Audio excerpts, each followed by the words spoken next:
muscle, hamstring. But now we have to see. Dom is very positive. Doesn't have a lot of pain, but we have to wait a little bit. So no chance, obviously, for Sunday. Not for, what is it then? Wednesday? Yeah. No. And then we will see after that. Hopefully. He might be back, but we don't know. Besides that, nothing else really happened. The rest was yesterday available and fully fit. So let's hope that's today the same. And then we will have to make a choice. Obviously, Mo Salah and Taro Endo are now off and away for their respective national teams. What were your parting words to both of them? I said, if I wish you good luck, it would be a lie. Not what I do, obviously, but from a personal point of view, I would be overly happy if they go out after group stage, but it's probably not possible. So it's fine, and then they can go and win it as well. So, good luck. See you, and come back healthy. That's pretty much the words, and that's it.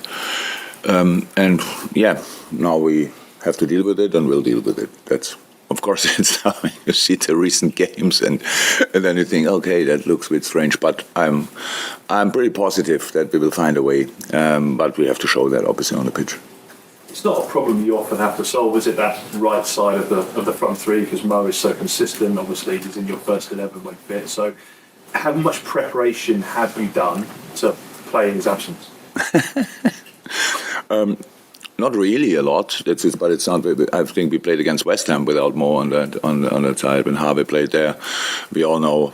We have different, in the moment, hopefully it stays like that, different offensive options who can all play that wing in a different way. No Harvey, nobody else who plays that wing should play like Mo. It's not possible, so we just have to find another way and have to use the boys to their skills, and that's exactly the idea behind. So, do you want to play without Mo? No. But if you have to, then we always, and we had in the past we didn't have to do it that often, but we always find, I think, a way to get through these periods, and I'm pretty sure that we will find. But of course, we play Arsenal, so that at Arsenal you can lose with Mo Salah, so it's possible as well you lose without him. But in the moment we have a chance to win the game, so I think we should more think about that. Julie. Hi. Owen Beck's been recalled from Dundee. Is he in the FA Cup squad? What are your plans for him, and how impressed have you been with him on his loan spell? It was good. So we always saw we're pretty positive about Owen, but then he had two really difficult loan spells. Which was a surprise that it didn't work out because of what we thought about Owen, but that's how it is, and especially with young boys, when you send them away from home and stuff like that, plenty of things can happen there, and it needs to fit really well, because we must be the right manager, must be the right team. If you have another left back there and is experienced, there's so many things which can make a loan spell not really happening. And it was probably for him the case. And now in Dundee everything was fine, and he made big steps. And now the situation here is clear. We lose two of our left backs, and so I think it makes sense with a boy we like. It's available for us, so we bring him back. That's all. Endo, Jota, Gakpo, Elliott, all players that have come off the bench and scored. Players always want to play minutes and start games. Is it being in competitions such as this, such as the FA Cup, going on a run? Is that an easier way for you to keep them happy and keep them more involved? I think, I don't know exactly, but I think we rotated a lot in the first part of the season, so I don't think we were particularly brave or whatever. We just did it because we thought the boys can do it. It was not one game where we thought, forget it. Who cares how we play there? That never happens. So I think that's the main reason why the impact from the bench is like it was so far, because it's massive for the boys who come on, what they contribute, and that's really important. And so it's only because they all have rhythm. If you bring a boy who didn't play for 5-6 weeks, it's very rare that he can play to his best, and that's why I think so far we did that quite well.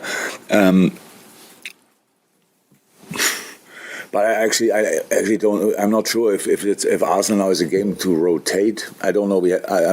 I sit here. I don't know 100% if we have the opportunity to do so. To be honest, whatever it means. So, it's not that we have the biggest squad available. We have players available, and we can line a team up 100%, a good team. And I think that's what we will do. If that looks then afterwards like rotation, I don't know yet, because we have 5 days between the games. 1st and 6th, 7th. Oh, 6 days even, yeah. So that's long. There's no need for rotation. And you can say, okay, but then 3 days later we have another game. Yeah, that's true. But we can think about that game when the other game is over. So that's what we do usually. And both have the same importance. There's nothing in between. And we want to win these games. We want to go to the final, but we want to go to the next round as well. But it's probably the most tricky draw you can get.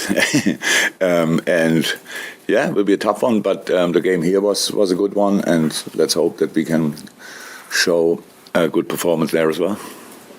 Welcome. Oh. December was a busy month, but is January even more challenging considering the competitions you're in, the players you've lost, and potentially the replays and things like that?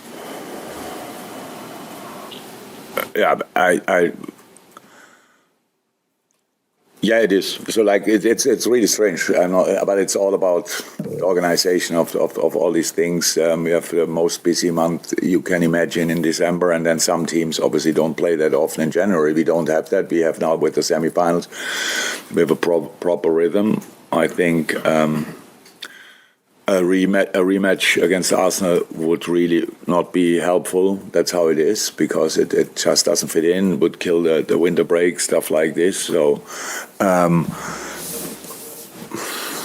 whatever I could say about that, it's not too important. But so it's just, for us, it's a normal month. Busy, but not crazy busy, like December, where, what was it? 5 games in 13 days, that just makes no sense. But that's how it is. And I understand. Some teams obviously don't play a lot of football. But I'm not sure. I think rhythm helps, to be 100% honest. But in the end, we will see that. If there are teams who have 2 or 3 weeks, I don't know exactly, between games and stuff like this, we don't have that issue. So we have to deal with our situation. And I hope we can do that. Off the open, James. Jurgen, a very efficient workman-like performance there tonight, and your 2 central defenders, 2 rookie sort of defenders at this sort of level, but they really stood the test of a really vaunted Wolves side there tonight. Yeah, they played now the second game in a row together and did really well. And you can imagine that the Leipzig game was difficult, but tonight was difficult for completely different reasons. Because the speed of Traoré is actually undefendable in moments. And the first situation, I think, was a pass pretty early in the game. I didn't like the start of our game too much, to be honest. We are not active enough, but that pass in behind, you can avoid all the time. And it was clear offside, but because of the rules, they let it run. And that had an impact on our last line for a few minutes. So we had to get settled again, and we did. From that moment on, they played really, really well, and I liked it a lot. And was, again, massive task from a concentration point of view, and they did really well, and I'm really happy.